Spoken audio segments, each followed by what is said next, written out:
Renungan hari Minggu 23 Agustus 2020, Pekan Biasa ke-21.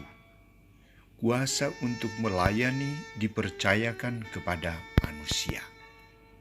Bacaan pertama diambil dari kitab Nabi Yesaya, bab 22 ayat 19 sampai 23. Bacaan kedua, surat Paulus kepada jemaat di Roma, bab 11 ayat 33 sampai 36. Dan bacaan Injil dari Injil Matius bab 16 ayat 13 sampai 20.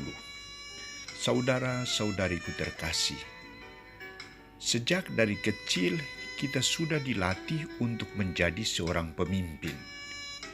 Yang berperan dalam proses latihan ini adalah orang tua.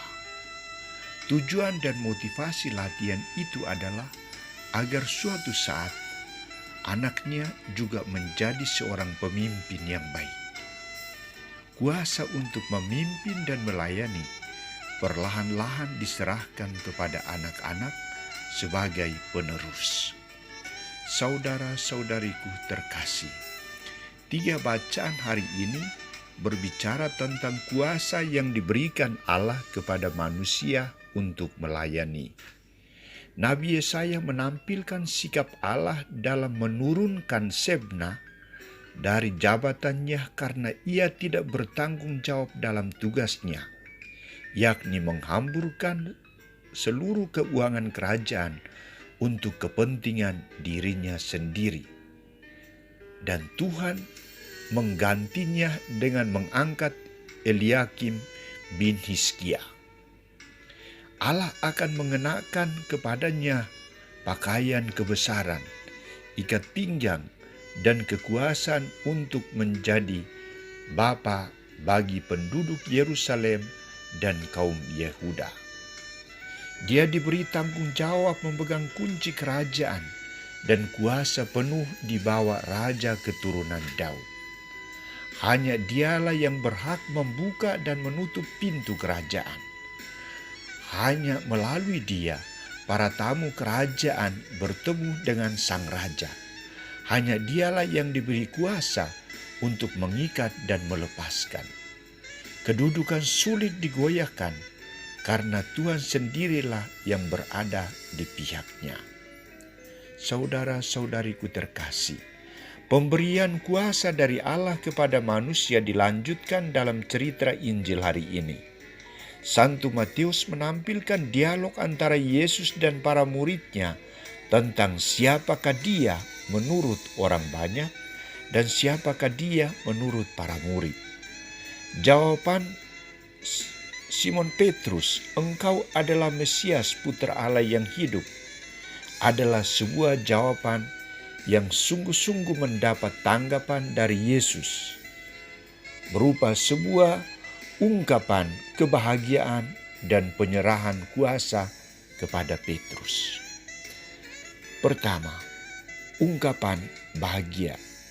"Berbahagialah engkau, Simon bin Yunus, sebab kuasa bukan manusia yang mengatakan itu kepadamu, melainkan Bapakku yang di surga."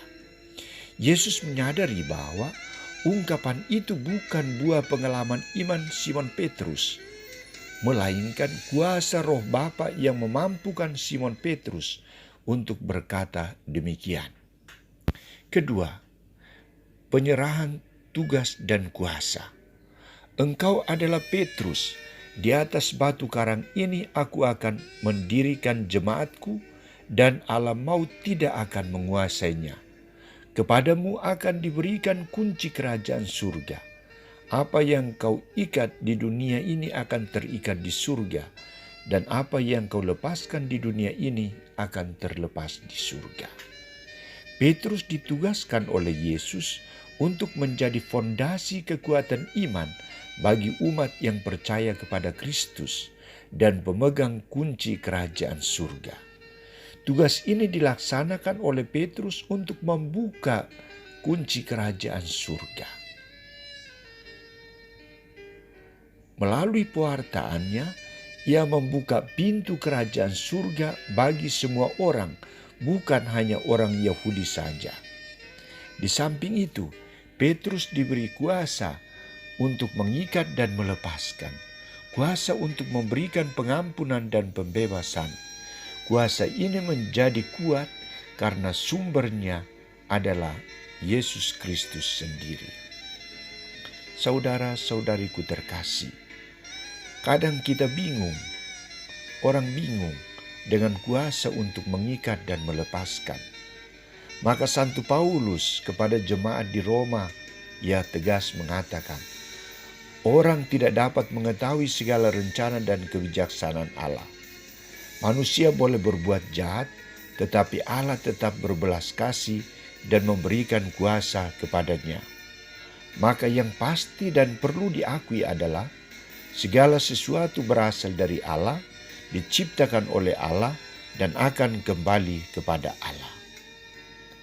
Saudara-saudariku, kita juga telah diberi kuasa untuk melayani oleh Allah. Keberhasilan kita untuk membagikan kuasa itu dalam tugas pelayanan tergantung dari ketaatan, kesetiaan, ketabahan, dan pengorbanan dalam melaksanakan tugas yang dipercayakan kepada kita. Kita juga dipercaya Allah untuk membuka pintu kerajaan surga bagi sesama kita. Mari kita berjuang untuk membawa lebih banyak orang mengalami suasana kasih, sukacita, dan damai sejahtera. Itulah suasana kerajaan Allah yang didambakan oleh manusia pada saat ini. Amin.